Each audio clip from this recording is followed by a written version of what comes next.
is March 8th. I got back from Grand Prix Detroit after a 9-6 finish with blue-white Eldrazi, or blue-red Eldrazi. We're going to open up a Fat Pack, both of the Gatewatch.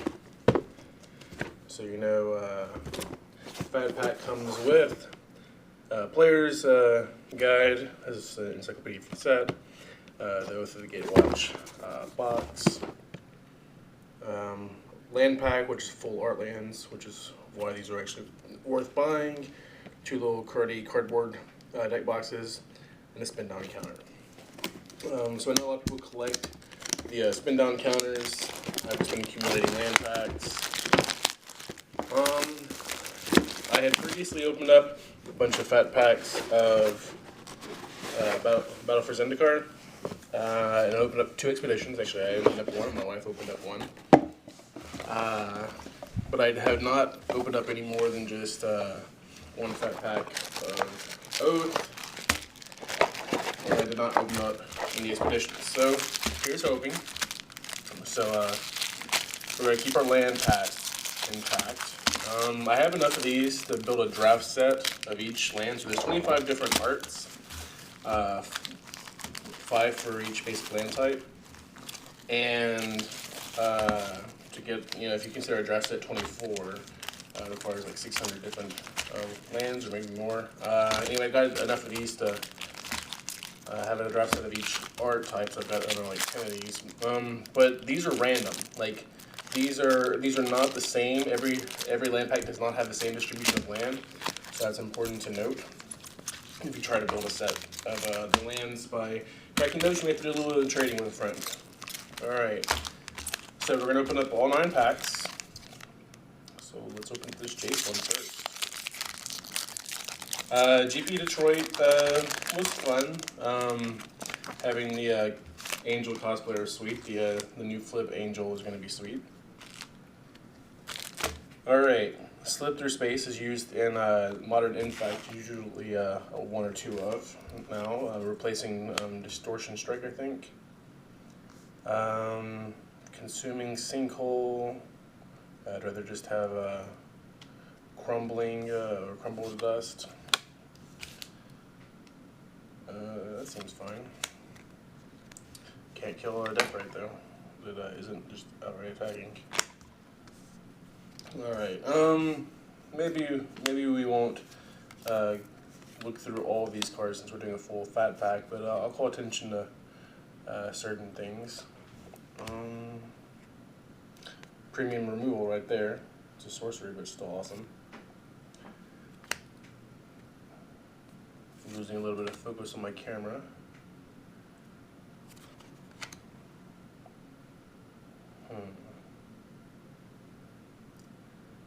Interesting.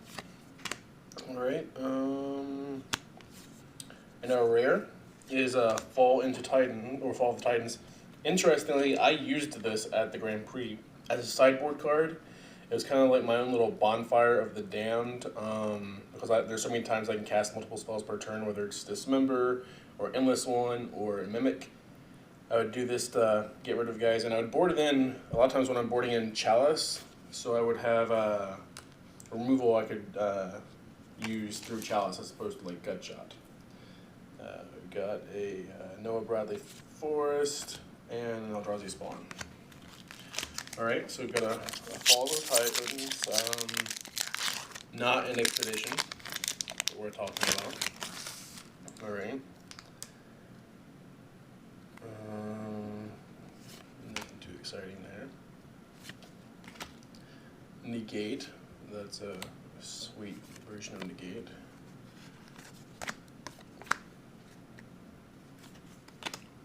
One of the things that was frustrating about Battle for Zendikar is the cards are just so unnecessarily bad compared to like Khan's limited format. So even though the format's slower and sealed, so you can actually develop because the cards are so bad, it just felt miserable to build decks.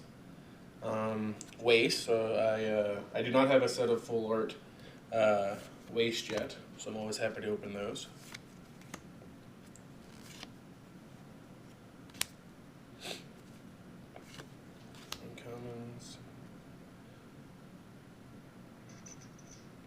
Angel Killer.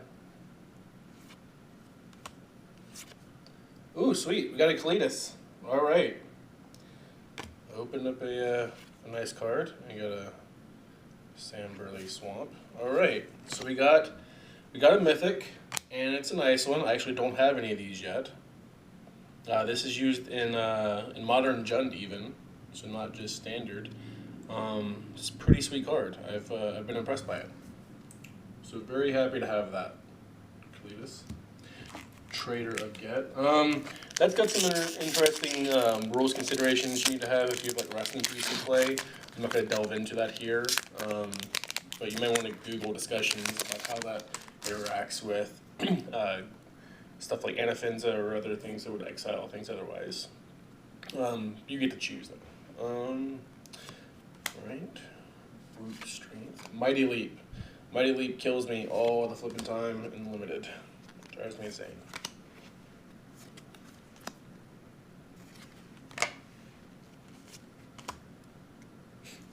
All these allies. I like, this land's pretty neat, I think. Enters the battlefield, gives you stuff, and gives you colors. I think that's a pretty sweet design card, to be honest. These new come play type duels, not as exciting.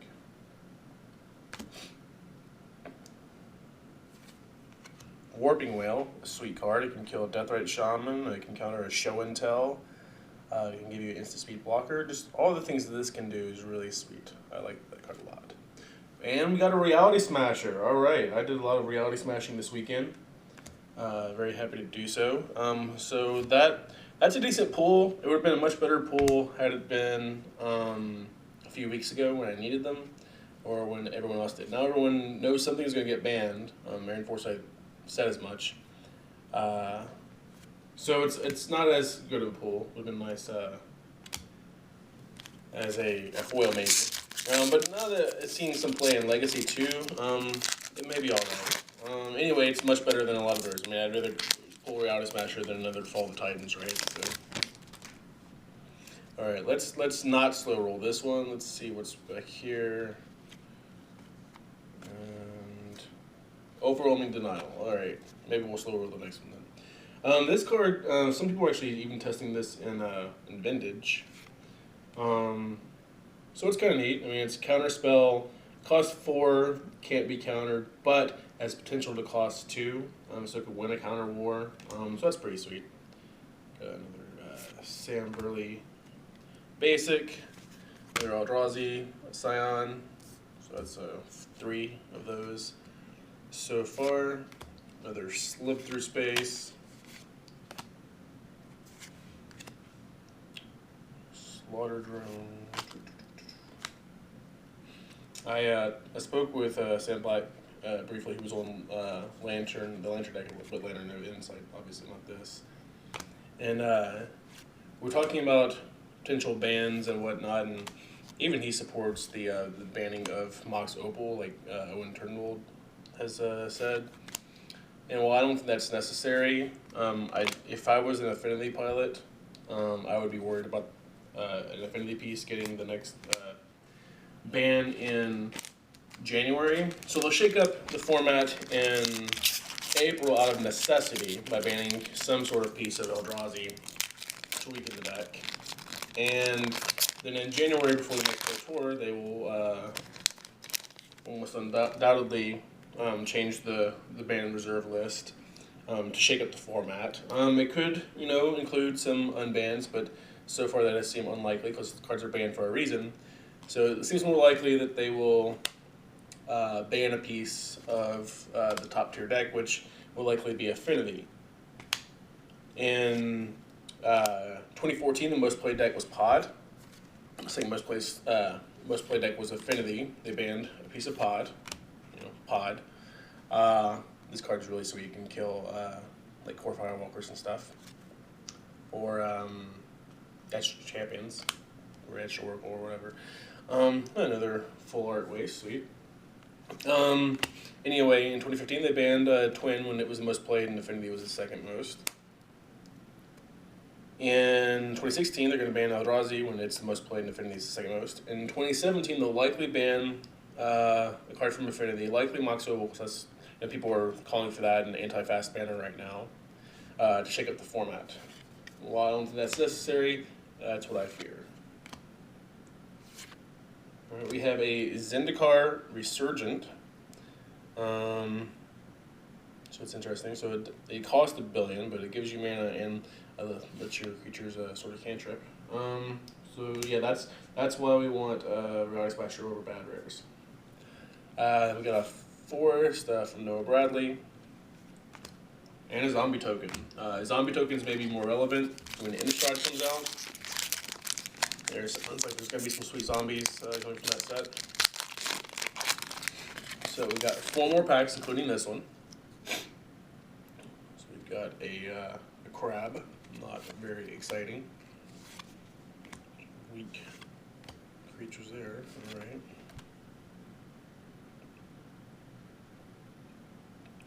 It'd be pretty crazy if we didn't have the restriction, right?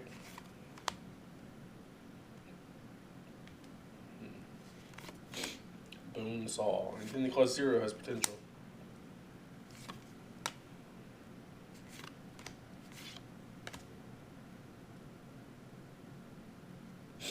Interestingly, a combat trick. Nice piece of removal, real nice. And our rare is a Hissing Quagmire. So it's nice to pull rare dual lands. Not sure if this is the best one to pull, but it's pretty sweet.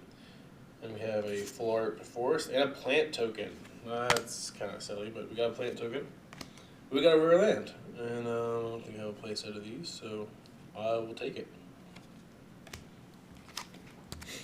Let's do Gatewatch Pack number 6, 7, yeah.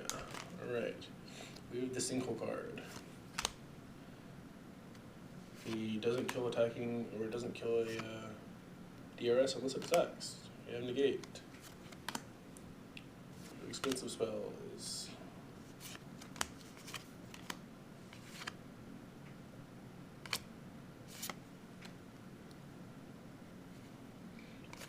We have a fake dual land.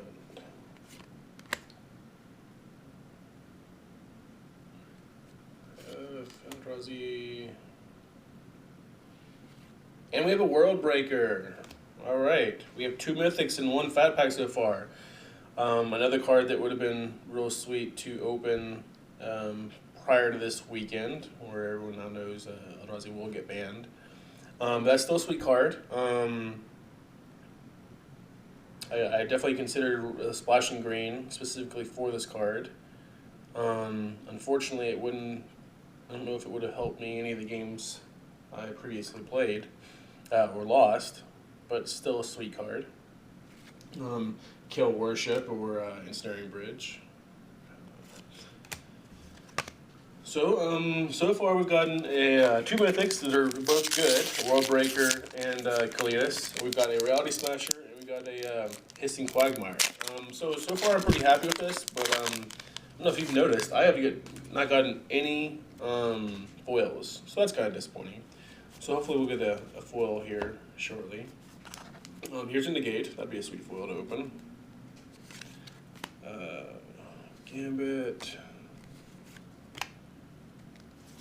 Loam Larva. Straighten these cards a little bit.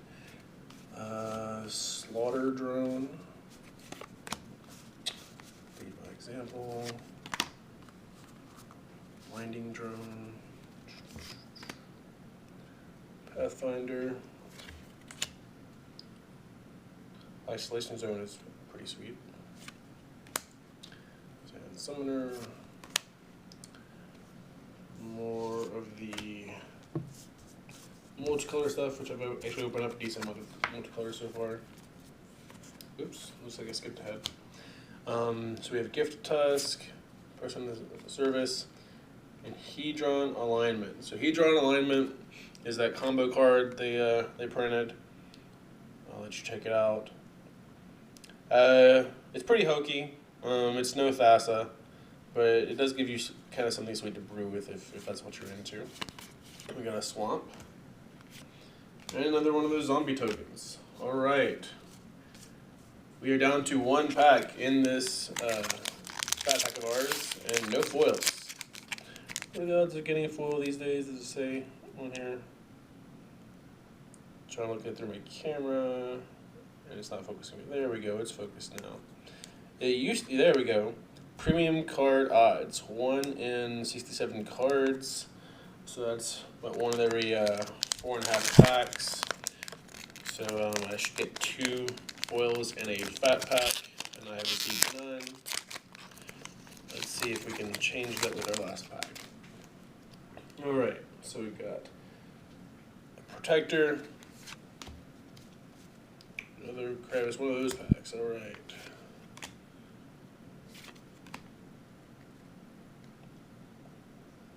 Trying to get it to focus, but failing.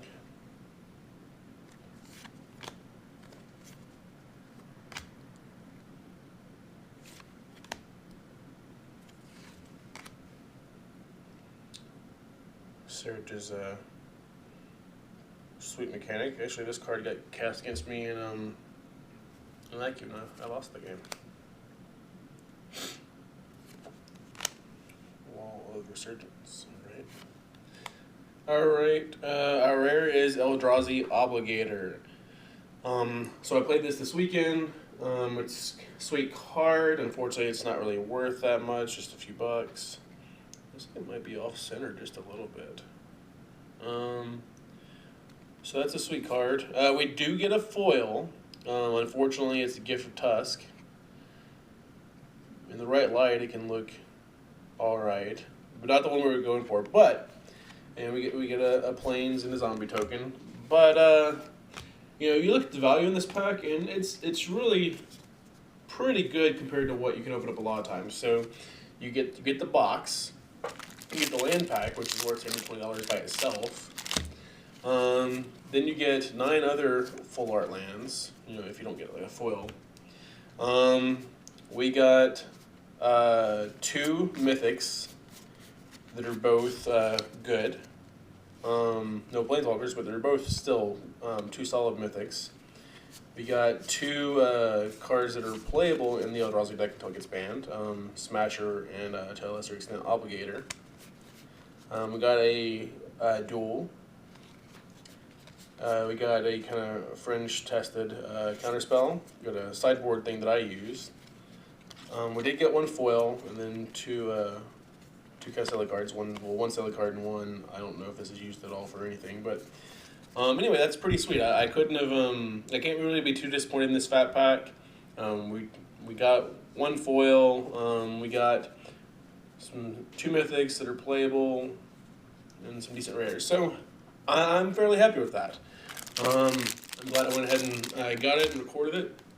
I hope you enjoyed watching it. If you want to see me open up anything else, any specific sets or anything like that, comment. Let me know. If you haven't checked out my Grim Lavamancer videos, those are my most popular, so check those out. Thanks for watching, y'all. Subscribe, please.